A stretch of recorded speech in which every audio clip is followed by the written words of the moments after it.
venido, y la palabra, como dice en Juan 17:17, es la que nos santifica. Dice, santifícalos en tu verdad, tu palabra es verdad. Entonces, hermanos, recordando de que nosotros podemos perder el tiempo en otras cosas, pero qué bueno que hemos tomado la decisión de estar aquí en la casa del Señor, aprendiendo, cantando, entonando alabanzas.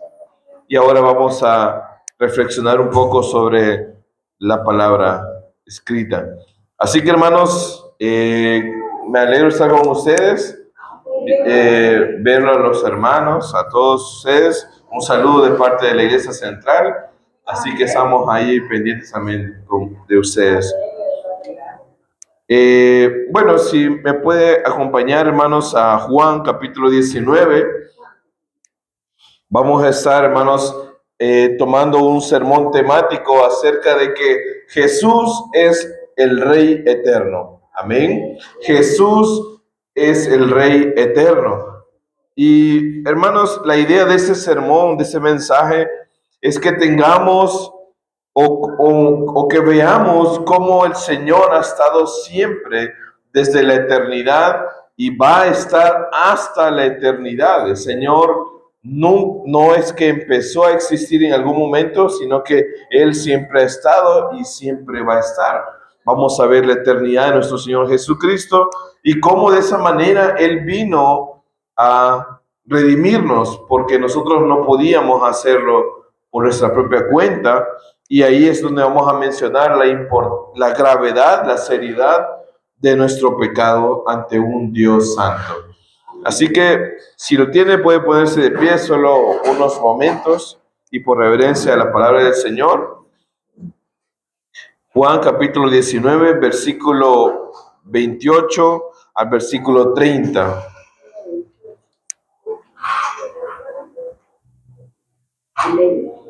Amén, ¿verdad?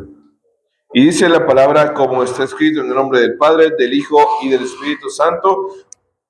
Después de esto, sabiendo Jesús que ya todo estaba consumado, dijo, para que la escritura se cumpliese, tengo sed. Y estaba allí una vasija llena de vinagre. Entonces ellos empaparon de vinagre una esponja y poniéndola en un hisopo, se la acercaron a la boca. Cuando Jesús hubo tomado el vinagre, dijo, consumado es. Y habiendo inclinado la cabeza, entregó el Espíritu. Ore conmigo. Buen Dios y Padre, gracias por tu hermosa palabra. Señor, ayúdanos a recordar ese sacrificio, Señor, que a veces pasamos por alto, Señor, todo lo que tú has hecho. Señor, permítenos meternos en esta narrativa bíblica, Señor, para poder comprender la dimensión de tu sacrificio, Señor. Gracias por mis hermanos que han hecho el esfuerzo. Permítenos, Señor, que todos podamos comprender esta verdad bíblica y que podamos gozarnos, llenarnos, ser edificados por medio de tu palabra. Bendice al pastor, a los líderes y a cada miembro de esta congregación. En nombre del Padre, del Hijo y del Espíritu Santo. Amén. Pueden sentarse, hermanos. Hermanos, lo que acabamos de leer, usted ya sabe que son las últimas palabras de nuestro Señor en la cruz. Son las últimas palabras que el Señor dijo estando vivo y la dijo estando colgado en el madero. Imagínense, hermanos, el sufrimiento que le estaba pasando, el dolor que le estaba pasando. Era difícil incluso respirar, ya no digamos hablar. Entonces, me llama la atención esto, hermanos, cómo a veces pasamos por alto el sacrificio del Señor y ahora en las predicaciones, en los mensajes, ya no se habla tanto del sacrificio de Jesús, sino que ahora se habla de los beneficios o de lo que como iglesia queremos o nuestros caprichos, pero olvidamos, hermanos, la obra de nuestro Señor Jesucristo.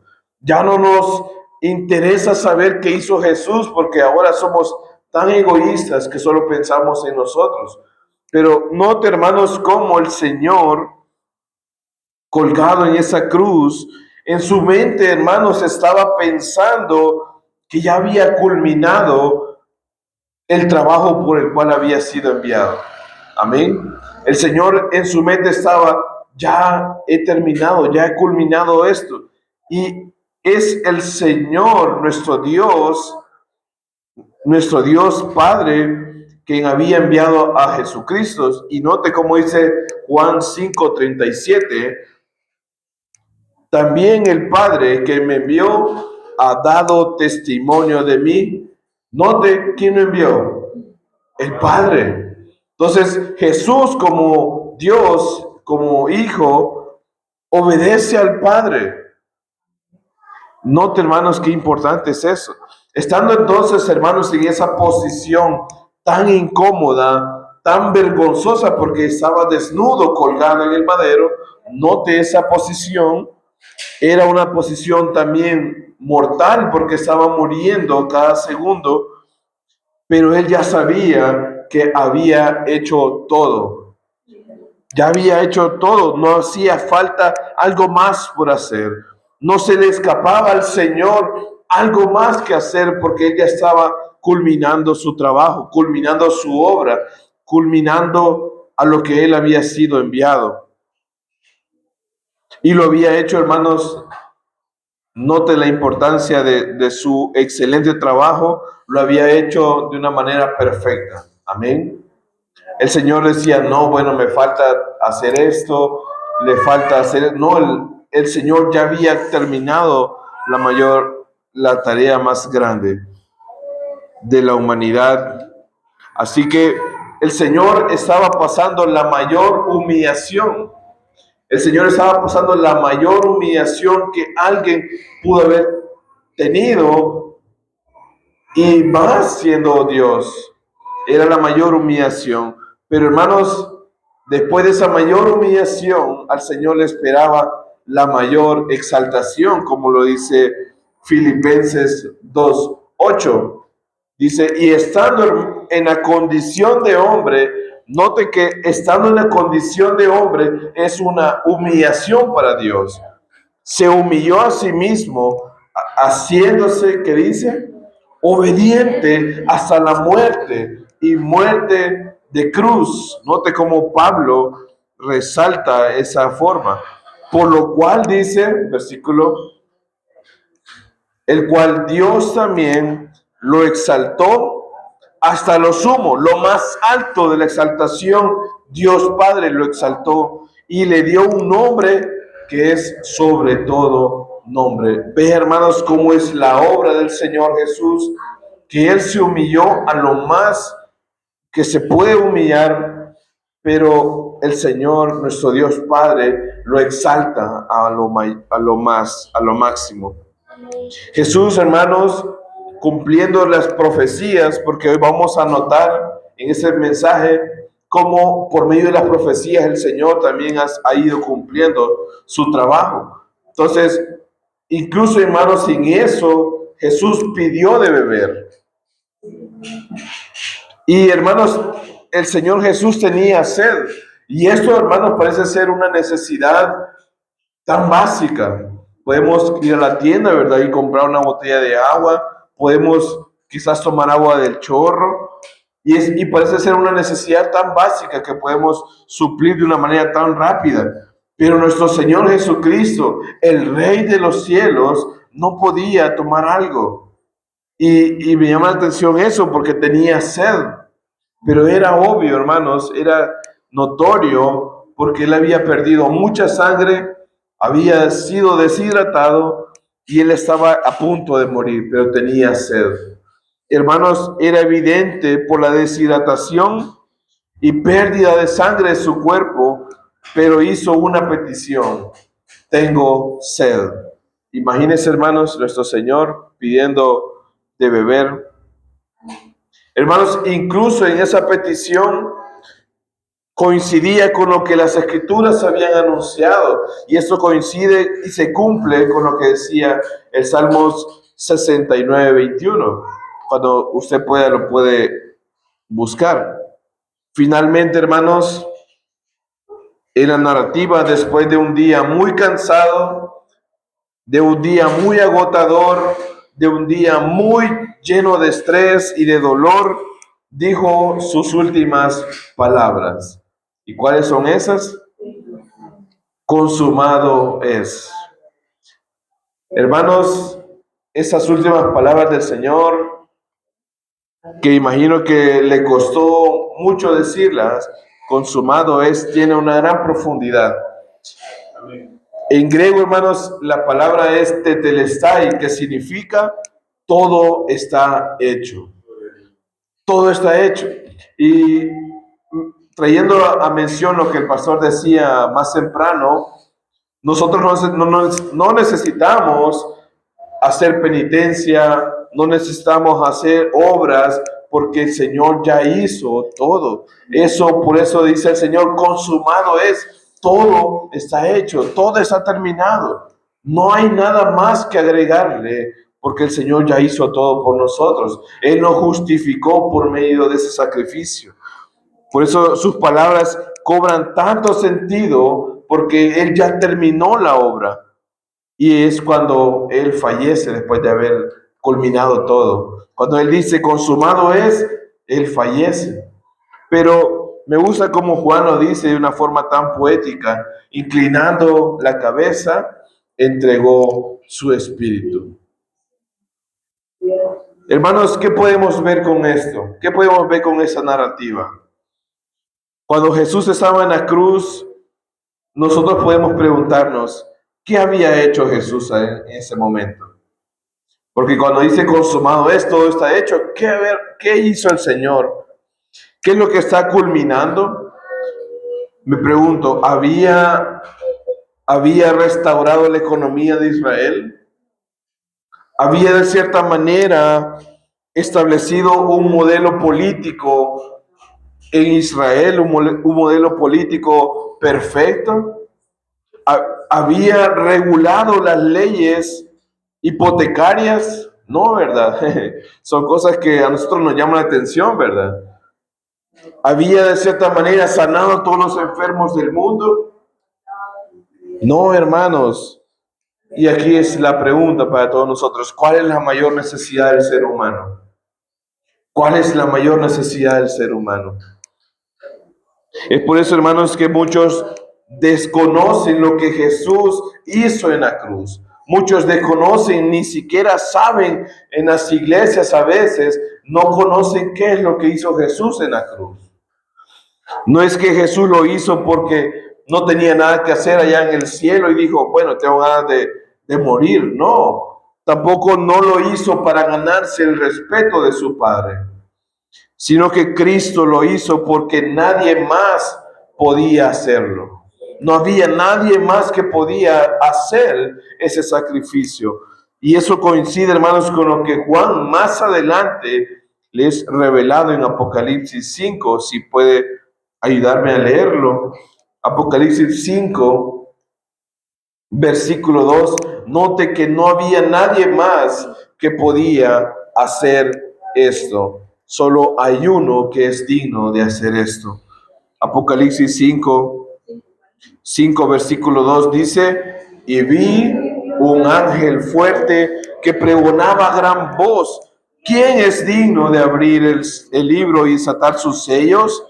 Y ninguno, ni en el cielo, ni en la tierra, ni debajo de la tierra podía abrir el libro, ni aún mirarlo. Y mire cómo dice Juan, lloraba yo mucho, porque no se había hallado a ninguno digno de abrir el libro, ni de leerlo, ni de mirarlo. Y uno de los ancianos me dijo, no llores, he aquí que el león de la tribu de Judá, la raíz de David, ha vencido para abrir el libro y desatar sus 7 sellos. Note, hermanos, cómo de hermoso es esto, que solo uno podía hacer esas señales. Uno puede hacer esto y es Cristo.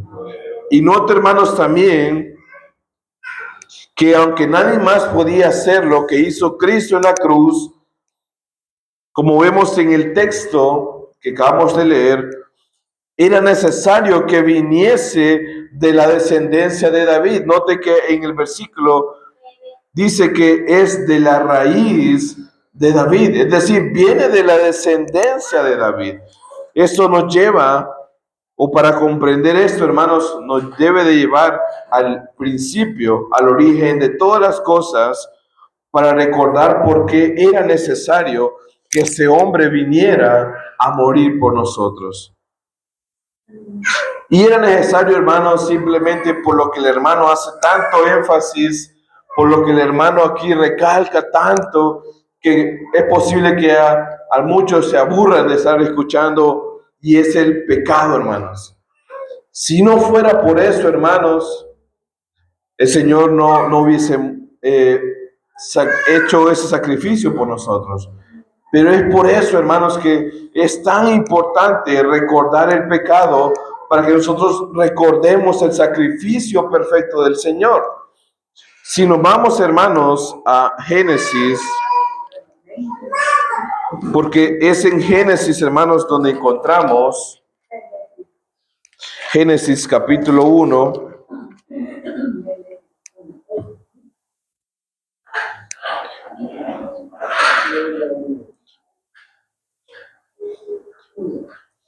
Nos vamos a ir a la creación, hermanos. Y muchos acá, hermanos, creen que Jesús no estaba allí. Y ese argumento, hermanos, se cae tan fácil con múltiples pasajes, empezando con Génesis 1:26. Dice, entonces dijo Dios, hagamos al hombre a nuestra imagen, conforme a nuestra semejanza, y señoree en los peces del mar y en las aves de los cielos, en las bestias, en toda la tierra y en todo animal que se arrastra sobre la tierra. Note cómo dice el narrador, hagamos. Y el narrador es intencional al poner el verbo en plural. ¿Por qué? Porque estaba con Jesucristo, estaba con Dios, estaba con el Espíritu Santo. Entonces el uso de la palabra en plural indica que involucra a la Trinidad en la creación. También, hermanos, noten, volviendo solo un breve vistazo a Juan 1:1, dice, en el principio era el verbo, y el verbo era con Dios, y el verbo era Dios. Note cómo los dos pasajes, también incluso con Génesis 1, empiezan con en el principio. Note, hermanos, que Juan lo que está haciendo es una conexión con el Nuevo Testamento y el Antiguo Testamento, para que vea desde dónde se origina o dónde es que aparece nuestro Señor Jesucristo.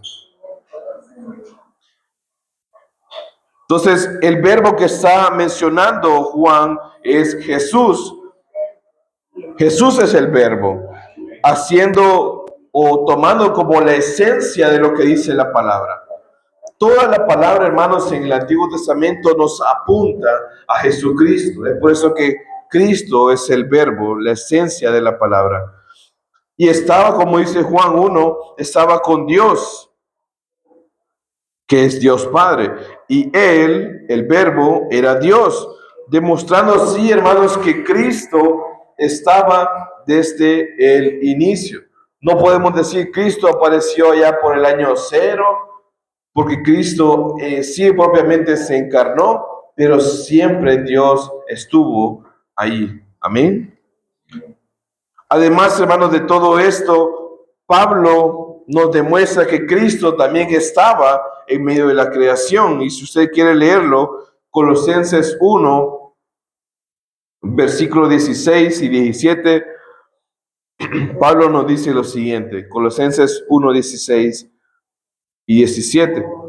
Porque en Él, hablando de Cristo, fueron, como dice, creadas todas las cosas, las que hay en los cielos, las que hay en la tierra, visibles e invisibles, sean tronos, sean dominios, sean principados, sean potestades, todo fue creado por medio de Él y para Él.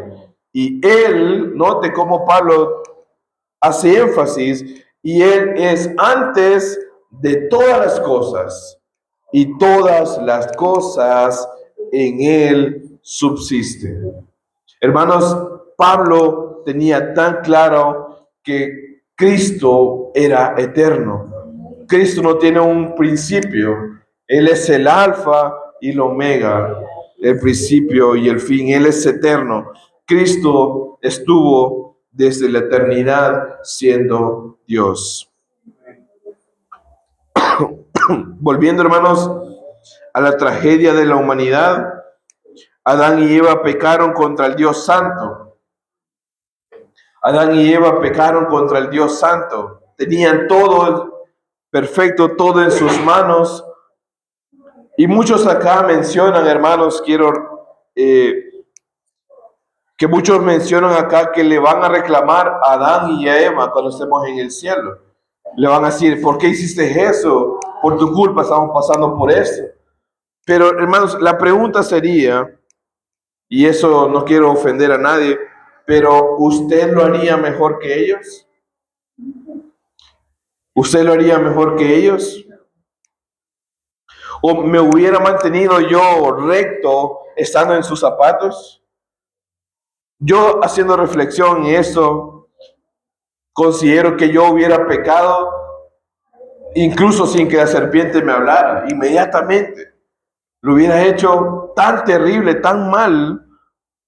Y es por eso, hermanos, que todos somos culpables del pecado. Todos somos culpables tanto como Adán y Eva. No podemos nosotros decir, no, es que yo lo haría mejor. Yo soy tan bueno que lo haría mejor que Adán.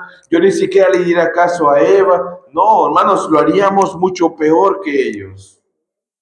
Nosotros no podemos creernos mejores que ellos.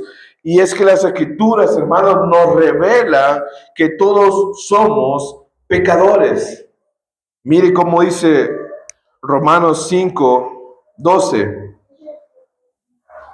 Por tanto, dice Pablo en Romanos 5:12, por tanto, como el pecado entró en el mundo por un hombre. ¿Quién es ese hombre? Adán. Y por el pecado entró también la muerte. Así la muerte pasó a todos los hombres, por cuanto todos pecaron.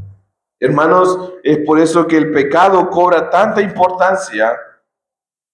Y si nosotros no nos ponemos a reflexionar en eso, es porque no conocemos nuestro pecado.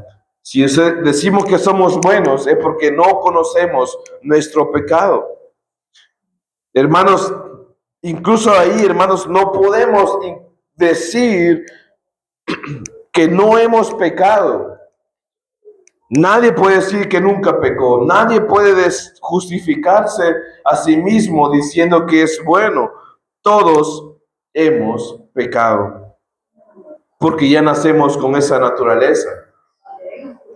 De hecho, hermanos, Juan más adelante nos dice exactamente lo mismo en primera carta de Juan, capítulo 1. Primera Juan, capítulo 1, versículo 10 dice: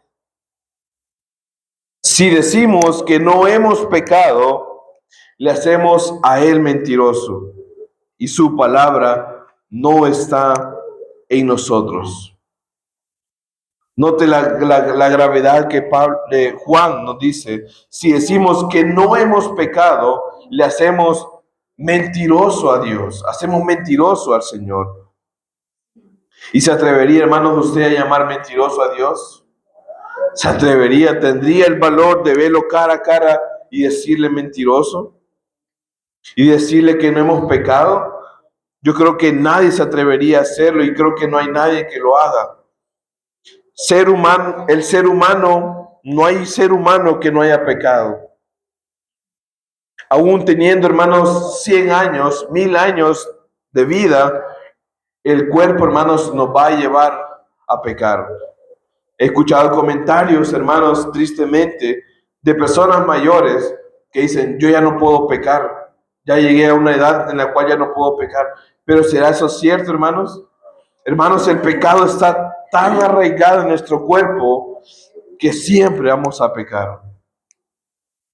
La mayor necesidad del ser humano no es su salud, no es su bienestar mental, mucho menos su estado financiero. La mayor necesidad del ser humano, hermanos, es un Salvador. Esa es la mayor necesidad del ser humano, un Salvador. Mire cómo dice Romanos 6:23, para que usted note cuál es la gravedad del pecado. Porque la paga del pecado es muerte, mas la dádiva de Dios es vida eterna. Note el contraste. Entonces, muchos ahora, hermanos, ignoran el pecado y lo ven tan normal. Dentro de las congregaciones lo ven tan normal. Se escuchan frases como, este está caído, este tiene que reconciliarse. Pero realmente, hermanos, el que peca constantemente y se deleita en su pecado y se congrega, esa persona nunca ha conocido al Señor. Esa persona necesita someterse al Señor. No es que necesita reconcilio, necesita conocer verdaderamente al Señor. Y hermanos, con eso no me refiero solo a pecados grandes, porque ahora clasificamos los pecados. Decimos, que aquel pecado, ¿verdad? Aquel porque es asesino, aquel porque... Hermanos, pero incluso la soberbia es pecado. Incluso la amargura, el rencor, la mentira, hermanos, son pecados y lo pasamos por alto. Los pasamos por alto. Y es, hermanos, ahí donde surge la necesidad de alguien que viniera a salvarnos de esa condenación, porque la paga del pecado es muerte. Por lo que Cristo vino, hermanos, y murió por nosotros. Pero eso no quedó ahí, sino que resucitó y nos limpia cada día si hemos creído en el Señor. Amén. Él promete, hermanos, cada mañana limpiarnos, como dijo David, con hisopo hasta que nos parezcamos más a Él. Es importante, hermanos, que notemos esto y le demos gloria al Señor, porque cada mañana el Señor nos limpia cada vez más hasta que seamos perfectos como su Hijo. Amén. Ahora bien, aquí es donde entra la promesa. Ya vemos que somos pecadores, tenemos un castigo por eso, pero ahora aquí viene la promesa. De hecho, hermanos, la Biblia está lleno de promesas. Incluso hay una Biblia que se comercializa, que es Biblia de las promesas, donde están marcadas todas las promesas. Lo importante, hermanos, de las promesas es que las promesas de Dios son inquebrantables. Amén. Dios no promete algo y después dicen, bueno, ya no lo voy a cumplir, sino que el Señor promete y cumple. No hay nada que el Señor no haya prometido que no haya cumplido. Las promesas, hermanos, también surgen a veces por medio de los pactos. Vemos un pacto con Noé, un pacto con Abraham, un pacto con Jacob, un pacto con Moisés. Todos estos pactos, hermanos, tienen promesas y se suman una tras otra a un pacto mayor, que es lo que se conoce como el pacto davídico, que es lo que Dios le prometió a David en un pacto. Y si quiere conocer ese pacto, hermanos, vámonos a segundo libro de Samuel. Y sería interesante una tarea que usted puede hacer, hermanos, en su tiempo de estudio. Vaya viendo la relación que tiene cada pacto desde Noé, Abraham, Isaac, Jacob, Moisés, y llega hasta el pacto de David, hermanos, si va a haber una conexión tan directa. Segundo libro de Samuel 7, en su versículo 12, dice, y cuando tus días sean cumplidos, le dice Dios a David, y duermas con tus padres, es decir, fallezca, yo levantaré, dice Dios, después de ti a uno de tu linaje, el cual procederá de tus entrañas, y afirmaré su reino. Él edificará casa a mi nombre, y yo afirmaré para siempre el trono de su reino. ¿Por qué es importante, hermanos, esta promesa para Israel? ¿Por qué debo de ver este pacto, hermanos, como un beneficio para mi alma? ¿O acaso esta promesa se refería a Salomón? ¿Está hablando de Salomón acá? Hermanos, el pacto hecho a David es muy importante y incluso, hermanos, los judíos siguen esperando el regreso del Mesías que ya mataron ellos. Pero en su momento, hermanos, van a reconocer su error. Pero a nosotros nos alcanzó, hermanos, por medio de su misericordia y por medio de la resurrección de Cristo, nos dio vida a nosotros. Y ese, hermanos, es lo importante de este sacrificio. El beneficio para nosotros es que por medio del sacrificio de Cristo, nosotros también vamos a ser resucitados en aquel tiempo. Efesios 2:12 dice: en aquel tiempo, dice Pablo a la iglesia, estabais sin Cristo, dice. Es decir, que nosotros como gentiles estábamos alejados, dice Pablo, alejados de la ciudadanía de Israel y ajenos a los pactos de la promesa, sin esperanza y sin Dios en el mundo. Nota, hermanos, cómo nosotros salíamos perdiendo en esto, como judíos, como gentiles, perdón. Pero en la misericordia del Señor nos alcanza para que nos unamos a la bendición tan grande de la restauración del Señor. Volviendo al pacto de David, Salomón no podía hacer esa promesa, porque no se podía cumplir en Salomón, hermanos, porque él no tuvo un reino eterno. Y nunca lo va a tener Salomón, un reino eterno. Solo aquel que ha estado desde la eternidad hasta la eternidad. Solo en él se puede cumplir esa promesa. ¿Y es quién, hermanos? Es Cristo Jesús. Solo en él se puede cumplir esa promesa de un rey eterno. Entonces, este pacto, hermanos, es tan importante porque Dios le promete a David un reino eterno, un rey eterno. Y para cumplirlo solo hay una forma. Filipenses, hermanos, más adelante, Filipenses 2, para que vaya viendo, hermanos, cómo la Biblia nos habla de este reino eterno, de este rey eterno. Filipenses 2:5 dice: haya pues en vosotros ese sentir que hubo también en Cristo Jesús, el cual, siendo en forma de Dios, no estimó el ser igual a Dios como cosa a que aferrarse, sino que se despojó a sí mismo, tomando forma de siervo, hecho semejante a los hombres, y estando en la condición de hombre, se humilló a sí mismo, haciéndose obediente hasta la muerte y muerte de cruz.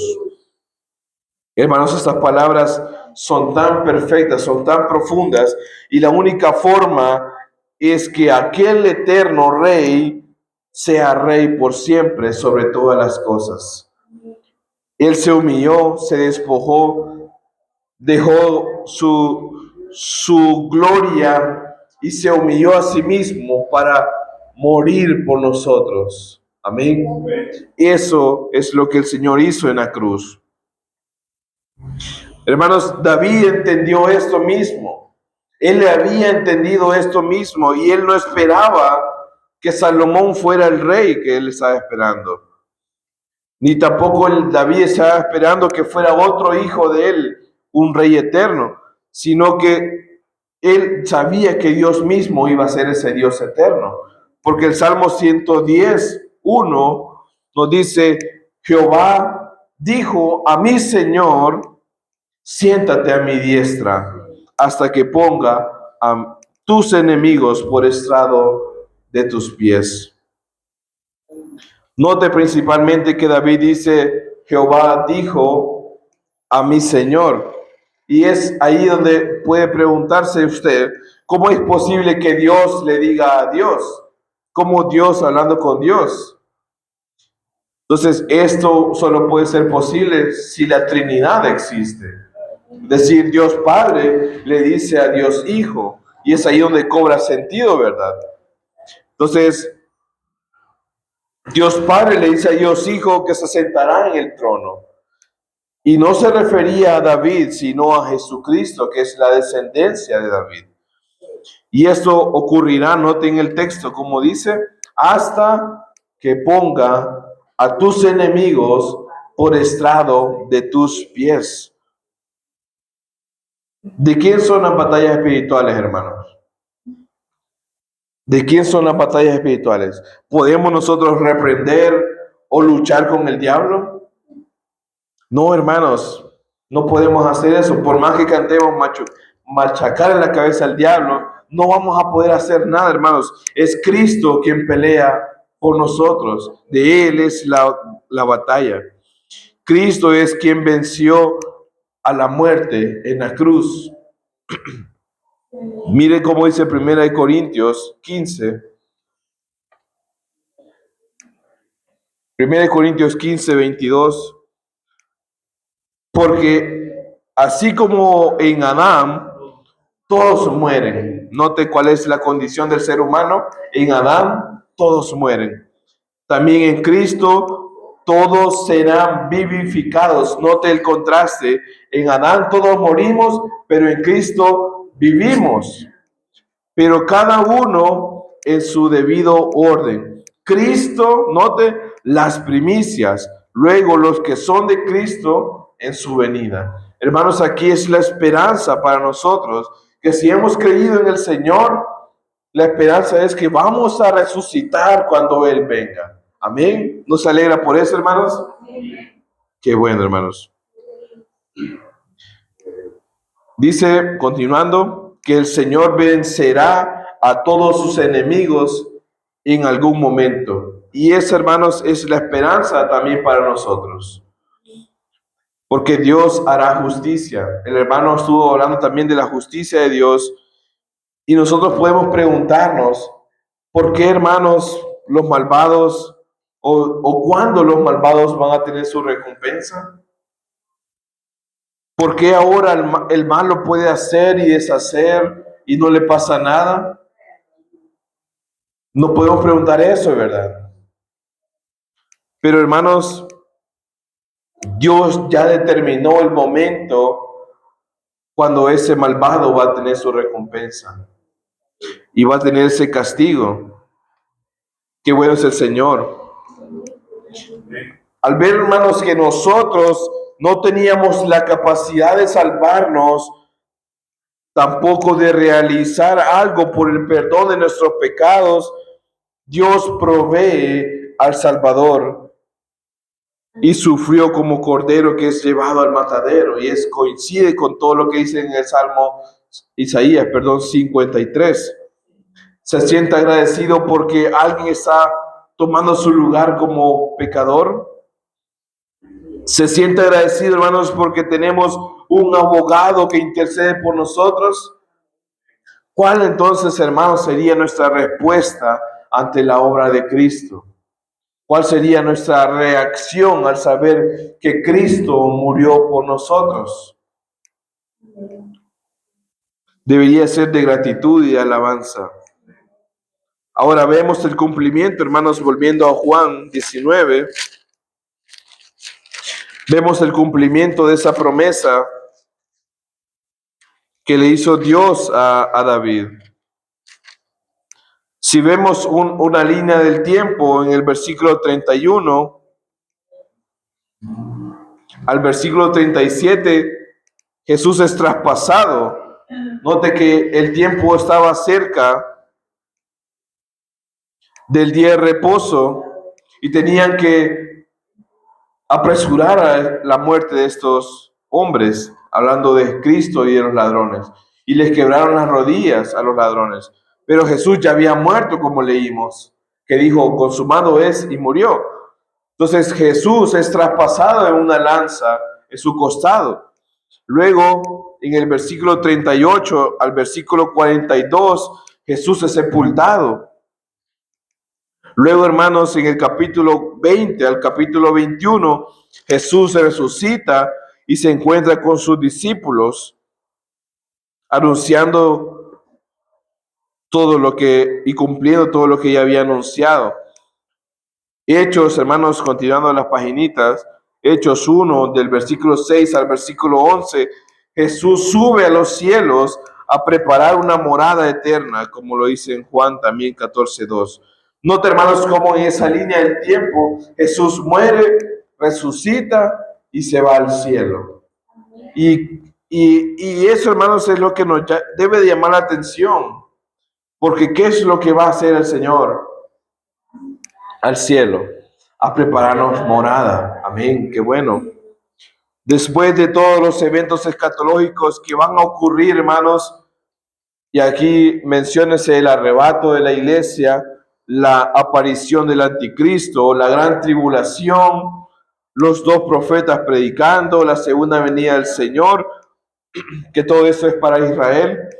Cristo, hermanos, baja a la tierra con su iglesia para terminar el cumplimiento de los pactos con Israel, y tiene que intervenir porque la gran tribulación va a ser tan terrible, hermanos, que Él tiene que interrumpir el tiempo de ese tormento. La venida de Cristo es mencionada de esa manera, con un jinete de un caballo blanco, como lo dice en Apocalipsis 19, si quiere acompañarme. Menciona ese regreso de este jinete en un caballo blanco, Apocalipsis capítulo 19. Y note, hermanos, que él desciende para pelear con sus amigos. Apocalipsis 19, versículo 13, dice, y estaba vestido, hablando del jinete, de una ropa teñida de sangre, y su nombre es el Verbo de Dios. ¿Dónde leímos eso, hermanos? En Juan 1. Juan también menciona el poder, hermanos, del Evangelio. Lo menciona como una espada aguda. Noten el versículo 15. De su boca sale una espada aguda. Pero antes, noten, hermanos, en el 14, y los ejércitos celestiales, vestidos de lino finísimo, blanco y limpio, le seguían en caballos blancos. De su boca salen una espada aguda para herir con ella a las naciones, y él la regirá con vara de hierro, y él pisa el lagar del vino del furor y de la ira del Dios Todopoderoso.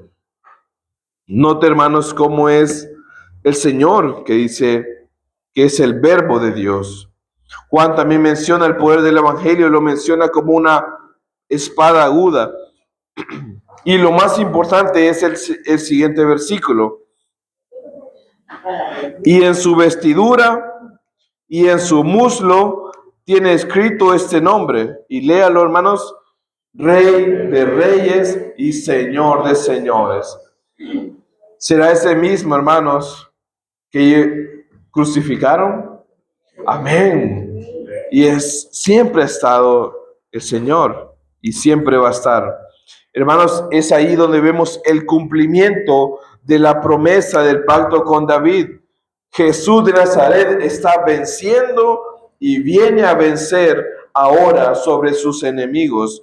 Versículo 20 dice: y la bestia fue apresada, y con ella el falso profeta que había hecho delante de ella las señales con las cuales había engañado a los que le recibieron la marca de la bestia y había adorado su imagen. Estos fueron lanzados vivos dentro de un lago de fuego que arde con azufre.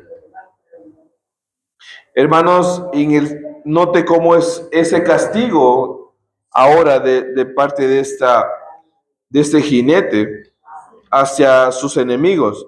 Pero en el siguiente capítulo, hermanos, vemos el cumplimiento de todas las promesas, cuando Cristo ya tiene a su trono para reinar por un periodo de 1000 años, que algunos dicen que no es literal, sino que está hablando de mucho tiempo, como lo dice en el capítulo 20. Vi un ángel que descendía del cielo con la llave del abismo y una gran cadena en la mano y prendió, hermanos, note, hermanos, cómo continúa el trabajo que él va a hacer con los enemigos. Y prendió al dragón y la serpiente antigua, que es el diablo y Satanás, y los ató por 1000 años, y lo arrojó al abismo, y lo encerró y puso su sello sobre él, para que no engañase más a las naciones, hasta que fuese cumplidos 1000 años. Y después de todo esto, debe ser desatado por un poco de tiempo.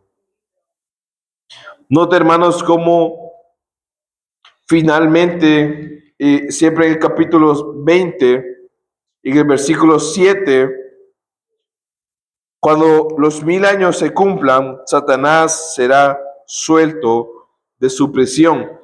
Pero en el 20:10, nota, hermanos, y el diablo que los engañaba fue lanzado en el lago de fuego y azufre, donde estaba la bestia y el falso profeta, y serán atormentados día y noche por los siglos de los siglos. Hermanos, ese es el castigo de Satanás, ese es el castigo de la bestia, ese es el castigo del falso profeta. Y muchos argumentan, hermanos, y esto me da tristeza, muchos argumentan que Dios no puede ser tan malo para castigar a la gente por mucho tiempo. Dicen, no, pero es que yo no creo que Dios en su amor, en su infinito amor, vaya a castigar a alguien por toda la eternidad. Pero como leímos, hermanos, dice que ahí van a ser atormentados día y noche por los siglos de los siglos. Hermanos, aquí muchos piensan que van a morir y el alma se va a destruir, pero la Biblia no nos enseña eso, es un sufrimiento eterno. Mientras por la misericordia de Dios vamos a estar gozando por la eternidad, otros van a estar por la eternidad siendo atormentados, siendo castigados. Y no es que sea maldad de Dios, hermanos, no es que sea Dios un Dios malo, sino más bien, hermanos, como decía el hermano temprano, es la justicia de Dios. Y que ellos no quisieron obedecer a Dios ni sus mandatos y por eso merecen ese castigo por toda la eternidad. Ahora, hermanos, tras todo lo que hemos leído de lo que le va a pasar a los enemigos de Dios, ahora podemos ver la gravedad del pecado, podemos ver la seriedad del pecado. No es que cuando muramos se terminó todo, no es que vamos a estar en un lugar de tormento temporal, un purgatorio, no, es un lugar de eterno sufrimiento. Y pueden ver, hermanos, también por qué como iglesia no debemos de ser tolerantes al pecado. Si nosotros estamos tolerando el pecado, hermanos, entonces no comprendemos lo que significa, hermanos, el castigo eterno que eso va a acontecer. Si amamos a las personas, si amamos, hermanos, a nuestros hermanos, a nuestros familiares, tenemos que predicar esto. Tenemos que anunciar esto. Si los queremos ver salvos, tenemos que decirle qué es lo que les espera si no creen en el Señor, si no reconocen a nuestro Cristo como Señor. Y en muchas congregaciones, eso es público, hermanos, puede usted investigar en internet. En muchas congregaciones el pastor está en pecado. Tiene a su esposa y tiene un amante. A líderes que también andan en pecado. Líderes que andan en adulterio, en fornicación, a músicos también atados a la pornografía, a servidores llenos de soberbia. Hermanos, el pecado está tan normalizado en las iglesias, pero aunque ahora, entre comillas, no pase nada, hermanos, tengan en cuenta que ellos tendrán su merecido. Ellos van a tener su castigo, van a tener su paga si ellos no se arrepienten. El pecador recibirá su merecido por toda la eternidad. Al final de todo eso, hermanos, podemos ver a Cristo reinando por los siglos de los siglos y surge desde los cielos la nueva Jerusalén. Y es lo que Rocío cantaba temprano, ¿verdad? La nueva Jerusalén, y todos cantaremos allá con el Señor, y es la esperanza. Y usted puede leerlo todo eso en Apocalipsis 21 y 22, donde el Señor Dios restaurará todas las cosas. Todo lo que se corrompió en Génesis 3, allá en el jardín del Edén, el Señor lo va a restaurar ahora a una ciudad donde ya no habrá sufrimiento, en una ciudad donde ya no habrá dolor, ya no habrá muerte, porque ya no va a haber posibilidad tampoco de pecar, porque Cristo ha derrotado a sus enemigos, ha derrotado a la muerte y ha derrotado al diablo. Amén. ¿Se alegra por eso? Amén.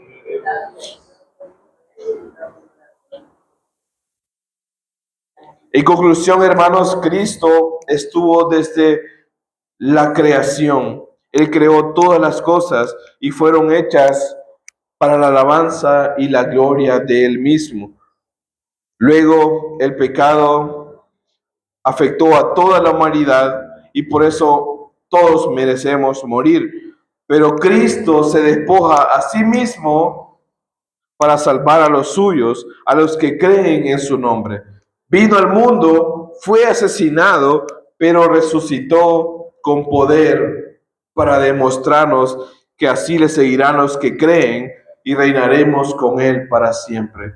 Eso es lo que podemos nosotros notar en toda la narrativa bíblica. Después de todo eso, hermanos, ¿qué podemos hacer nosotros ahora? Reflexionando, ¿qué podemos hacer nosotros ahora con todo lo que sabemos de las Escrituras? Y es lo que me gusta como Juan cierra con esto, con las hermosas palabras de nuestro Rey en Apocalipsis 22. Juan cierra con las palabras de nuestro Señor Jesús. Apocalipsis 22, 11. El que es injusto, sea injusto todavía. Y el que es inmundo, sea inmundo todavía. Y el que es justo, practique la justicia todavía. Y el que es santo, santifíquese todavía. Y aquí yo vengo pronto y mi galardón conmigo para recompensar a cada uno según sea su obra. Hermanos, la invitación es para todos nosotros que reflexionemos en qué lugar estamos. Si estamos fríos o si estamos calientes. Si estamos con el Señor o no estamos con el Señor. Es un momento para reflexionar. Si estamos en la parte de inmundicia y no queremos nada, pues continúe ahí si ese es su deseo. Pero si estamos con el Señor y queremos santificarnos más, dice el Señor, que lo santifiquemos cada día más, porque Él viene pronto. Y ese debe de llenarnos de alegría a todos nosotros. Hermanos, espero que me haya comprendido este mensaje y que sea de mucha edificación para todos nosotros. Ore conmigo, buen Dios y Padre que estás en los cielos. Sabemos que tú eres eterno, sabemos que has estado siempre.